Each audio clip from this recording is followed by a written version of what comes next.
c'est vrai, avec 800 grammes de cheveux en moins et un chat qui a décidé de se mettre là, mais vu qu'il fait que ce qu'il veut, on va faire avec. Donc aujourd'hui, je vais vous présenter un album de littérature enfantine. Je vais vous faire la lecture de cet album et ensuite je vous expliquerai ce que vous pouvez faire avec vos enfants à partir d'un album, surtout dans le domaine langagier. A tout de suite! Stéphanie Blake, je veux des pâtes. Stéphanie Blake, je veux des pâtes. Il était une fois un petit lapin qui ne voulait manger qu'une seule chose, des pâtes.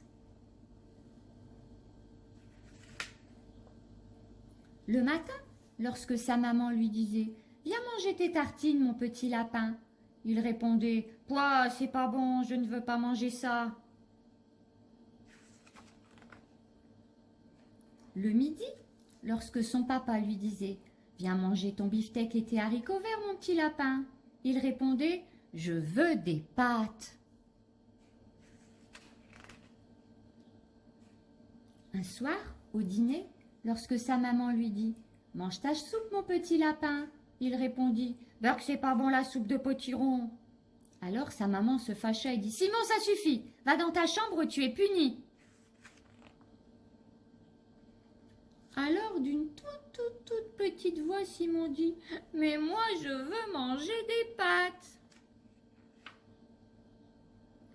Je veux manger des pâtes, je veux manger des pâtes, je veux manger des pâtes, je veux manger des pâtes !» Tout à coup et tout à trac, Simon se mit à rouler des yeux démoniaques. Il devint fou et poussa un hurlement de loup. « Je veux des pâtes, un point, c'est tout !»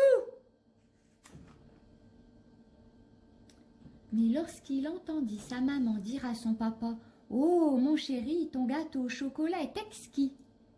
il se calma et dit « Pourrais-je avoir du gâteau au chocolat, moi aussi ?» Alors sa maman répondit « Viens manger ta soupe, mon petit lapin, et tu auras du gâteau, c'est promis. » Et c'est exactement ce qu'il fit. Mais le lendemain à midi, lorsque son papa lui dit « Viens manger tes pâtes, mon petit lapin !» il répondit « Je veux du poulet !»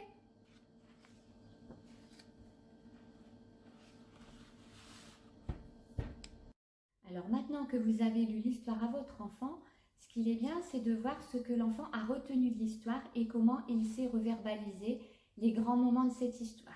Pour ça, j'ai pris 6 images du livre, 6 photocopies de pages du livre. Ça forme des images séquentielles. Et à partir de là, je vous les ai mis dans l'ordre dans un premier temps, on peut essayer de demander à votre enfant de reverbaliser une phrase pour chaque image. Par exemple, là, c'est la première page du livre. Il doit être capable de dire « Ah ben c'est l'histoire d'un petit lapin qui ne veut manger que des pâtes ». Sur cette première page, sur la page de couverture, vous pouvez aussi lui faire verbaliser. Ici, c'est le titre du livre et là, le nom de l'auteur. Déjà, ces deux choses-là, ce sera bien.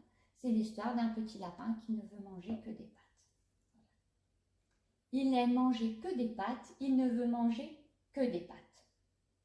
Quand sa maman lui dit « Viens manger ta soupe, mon petit lapin », il dit « Peur que c'est pas bon la soupe de potiron, je n'aime pas ». Et là, il fait sa colère et il passe par tous les états en disant « Je veux des pâtes, je veux des pâtes, je veux des pâtes ». Et il se décide à manger sa soupe quand sa maman lui dit « Si tu manges ta soupe, tu auras un gâteau ». Et à la fin, il dit « Je veux du poulet ». Alors là, vous pouvez discuter avec votre enfant du revirement. Pourquoi dit-il ça? Comment lui a-t-il compris? Comment explique-t-il l'histoire? Rien qu'avec ce dénouement-là. Pour chaque image, l'enfant doit être capable de faire une phrase simple, puis de plus en plus complexe en réutilisant des mots de l'histoire. Après, une fois qu'il a passé ce stade-là, ce n'est pas forcément le premier jour ni le deuxième jour, parce qu'à chaque fois que vous retravaillez avec lui sur les images séquentielles de l'histoire, il peut réécouter l'histoire avant que vous retravailliez sur les images avec lui. Après, vous lui enlevez les images, vous enlevez l'ordre et vous les mettez dans un ordre différent, il doit être capable de retrouver la chronologie de l'histoire tout seul et de la raconter tout seul. Allez, bon courage, c'est à vous. Alors ici, regarde bien, j'ai pris dans le livre différentes expressions du lapin selon son état d'esprit pendant l'histoire. Alors tu vas bien regarder comment est sa bouche, si elle est ouverte, si elle est fermée, la forme qu'elle prend. Et tu vas essayer de dire à partir de toutes ces images, s'il est content, pas content, essayer de te rappeler à quel moment c'était dans l'histoire. Par exemple, là, moi je le vois tout de suite en regardant, je me rappelle que c'était quand il était en train de manger ses pâtes. Il disait qu'il ne voulait manger que des pâtes. Là, tu vois sa bouche, je me dis, tiens, il a l'air assez content. Et là, il crie, on voit qu'il n'est pas content, regarde sa bouche. Là, on dirait qu'il fait un sourire. À quel moment peut-il faire un sourire? Regarde là, sa bouche est dans l'autre sens. Là, ça fait un pont dans ce sens. Là, ça fait un pont dans ce sens-là. Là, à mon avis, il n'avait pas l'air tellement d'aimer. C'était quand il goûtait la soupe au potiron. Regarde sa tête. Alors, tu vas essayer de bien observer toutes ces images. Essayer, toi aussi, de te dessiner. Tu dessines ton visage. Quand tu es content, tu peux te faire un grand sourire. Quand tu n'es pas content... La bouche, regarde comment elle est, la bouche, quand on n'est pas content ici. Après, tu peux aussi essayer de te faire quand tu es en colère, quand maman te dit non à quelque chose et que tu ne l'admets pas. Voilà, essaye de te dessiner dans tous ces états d'esprit. Et en dessous de chacun de tes dessins, tu essayes de dicter à maman, je suis content parce que, je suis triste parce que, je suis en colère parce que. Essaye de faire ce type de phrases et de les dicter à maman en dessous de chacun de tes dessins. Allez, vas-y, c'est à toi. Encore une petite activité langagière. Alors, regarde bien. Ici, il s'agit d'une petite image qui n'est pas prélevée dans ce livre-là. C'est une image autre. Alors, tu vas bien observer l'image. Tu vas expliquer à maman où est Simon, ce qu'il est en train de faire. Il y a des éléments, par exemple, regarde bien, il y a certains éléments de l'image qui sont aussi présents dans le livre. Tu devras les trouver et à partir de là, tu essayes d'expliquer à maman ce qu'est en train de faire Simon, où il est, à quoi il peut penser, ce qu'il est en train de faire. Tu essayes à partir de cette image de dicter à maman une petite histoire. Attention, regarde bien tout. Tu dois regarder où il est, les accessoires, son visage aussi, ce qui se passe dans son visage. Tout est important pour trouver la petite histoire à partir de cette image. Allez, vas-y, c'est à toi. Après tous ces temps de langage, allez, une petite activité rigolote de discrimination visuelle. Regarde, j'ai photocopié les pages intérieures de couverture du livre. Alors, il y a Simon dans tous ses états, dans toutes ses expressions. Alors, il va falloir retrouver de chaque côté les lapins qui sont les mêmes et les mettre en couleur. Regarde. Ici, par exemple, j'ai Simon avec ses lunettes. Hop. Je mets en couleur Simon avec ses lunettes. Monché à l'envers, pas très bien, c'est pas évident. Voilà. Et je dois retrouver sur la deuxième page Simon avec ses lunettes et le mettre de la même couleur.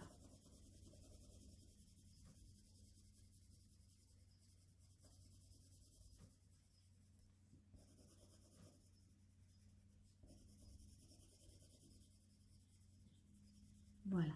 Alors après, Simon qui passe la langue. C'est pas beau, hein? Allez, en rouge. Simon qui passe la langue. Donc, je le vois ici. Là, tu vas t'amuser un petit moment. Parce que tu as beaucoup de lapins à retrouver et à colorier. Et c'est une activité que tu peux faire tout seul, calmement, sans l'aide d'un adulte. Pour être aussi un petit peu autonome en faisant ces activités. Il y a des moments, c'est bien de travailler avec l'adulte, comme nous à l'école, quand on est en groupe dirigé. Mais il y a des moments où tu dois être capable de faire des activités en autonomie. Une fois que maman t'explique, la consigne, on l'a dit, tu fais ton travail pendant que maman fait le sien. Alors attention ici, quelquefois, il y a des farces. Parce que regarde, par exemple, ici, on voit Simon qui passe la langue aussi, mais regarde ses yeux et sa bouche ne sont pas les mêmes. Donc, il faudra prendre une autre couleur. Allez, voilà. Je te laisse faire. Bon courage. Tu as de quoi t'occuper un petit moment. Allez! Une petite activité autour du principe alphabétique avec la phrase clé du livre « Je veux manger des pâtes ». Voilà. Alors, plusieurs activités possibles dessus. Vous pouvez imprimer 2 fois la feuille et que l'enfant découper et que l'enfant reconstitue la phrase à partir d'un modèle. Il peut aussi réécrire en dessous. Voilà, en plus ou moins gros, en essayant de recopier les lettres les unes après les autres, pas forcément en dessous des autres, pour commencer à bien repérer l'ordre des lettres. Voilà, vous pouvez aussi lui faire verbaliser le nom de chaque lettre lorsqu'il écrit, lui faire retrouver la lettre sur un abécédaire. Tiens, montre-moi le M sur l'abécédaire, bien verbaliser chacune des lettres. Et après, on peut même aller plus loin dans l'activité. Je veux manger des pâtes. Et toi, que veux-tu manger? Je veux manger du poulet. Tiens, comme Simon à la fin du livre. Et vous lui écrivez poulet et il réécrit la phrase. Je veux manger des haricots verts. Bon, ça m'étonnerait un peu, mais bon, on ne sait jamais. Et vous lui réécrivez la phrase. Je veux manger du gâteau au chocolat. Et après, vous pouvez même, par exemple, chercher dans des prospectus alimentaires, dans des prospectus de supermarché, des denrées alimentaires, et les coller après entre chaque aliment qu'il aime bien pour lui faire un petit catalogue avec les phrases qu'il a écrites et avec le référent image à côté. Allez, c'est à vous! Maintenant, quelques petites activités de graphisme. Alors, je vous ai décalqué l'image du livre où on voit Simon qui est en train de manger ses pâtes. Donc, l'essentiel de l'activité va se faire dans son bavoir. Alors, premier niveau, je pense surtout pour les tout petits, tracer des lignes verticales, puis des lignes horizontales pour tracer le quadrillage du bavoir de Simon. Alors, on reprend ce qu'on a déjà vu un peu avant, c'est-à-dire savoir tracer, lever le crayon pour retracer, partir d'un point et s'arrêter à un autre. À cette époque-ci de l'année, essayez de vraiment faire les efforts pour bien partir à un point et s'arrêter à un autre. Bon, là, c'est pour les tout petits. J'ai vu qu'il y en avait qui commençaient vraiment à bien faire des beaux graphismes. Je pense que vous saurez le faire. Après, vous pouvez aussi mettre en bleu le masque de Simon et colorier ses oreilles quand vous aurez fait le tracé. Après, le niveau du dessus, pour les petits qui commencent à bien se débrouiller, essayez de dessiner des petits rectangles dans le bavoir de Simon pour faire son petit quadrillage. Alors, pour tracer les petits rectangles, bien souvent je dis aux enfants, un petit trait debout, un petit trait debout et un petit trait couché qui va dire bonjour aux 2 traits debout pour bien former le rectangle. Alors, on va essayer de tracer les rectangles dans le bon ordre en allant de la gauche vers la droite, en essayant de former des lignes pour déjà s'entraîner au sens de l'écriture. Et après, une fois que tous ces petits rectangles sont faits, on peut demander à l'enfant de les mettre en couleur le plus soigneusement possible sans déborder. Bon, là, pour que ce soit bien visible sur la vidéo, j'ai mis en couleur au feutre. Mais pour avoir un coloriage soigné, j'aime toujours mieux que les enfants colorient au crayon de couleur. On trace au feutre et on colorie au crayon de couleur. Allez, encore une autre idée pour le bavoir de Simon. On prend une feuille, ça vous fera retravailler le découpage. On découpe 2 jolies bandes, on obtient des bandes. Et après, dans les bandes, on coupe des petits morceaux. Ça, vous devez vraiment le faire en autonomie. Ce n'est pas maman ni papa qui tient les ciseaux. Vous devez savoir couper une bande et dans la bande, couper des petits morceaux. J'ai vu sur certaines photos que vous m'avez envoyées que certains d'entre vous faisaient déjà de très beaux découpages. Et après, vous pouvez comme ça coller aussi dans le bavoir de Simon les petits rectangles, hein, toujours en respectant bien la ligne de gauche à droite pour respecter le sens de l'écriture. Enfin, vous pouvez aussi prendre Simon et son bavoir. J'arrive à l'attraper, voilà. Le mettre dans une feuille plastique ou dans une plastifieuse si vous avez. Et faire à la pâte à modeler le graphisme en roulant bien des jolis colombins assez longs et en les mettant debout et couchés. Voilà, ça vous fait quelques belles petites activités de graphisme pour bien vous occuper un bon moment.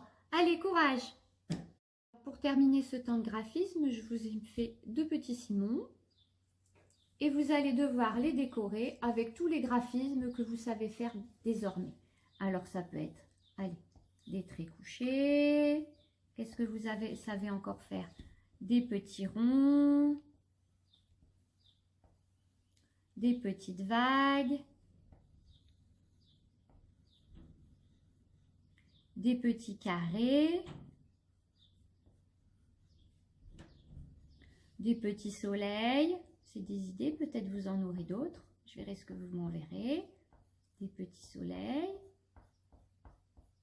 Bon, là, je fais au crayon de couleur pour pas salir ma table de salle à manger. Mais l'idéal, c'est au feutre fin.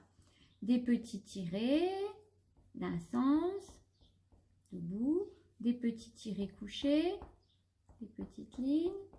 Des petites croix.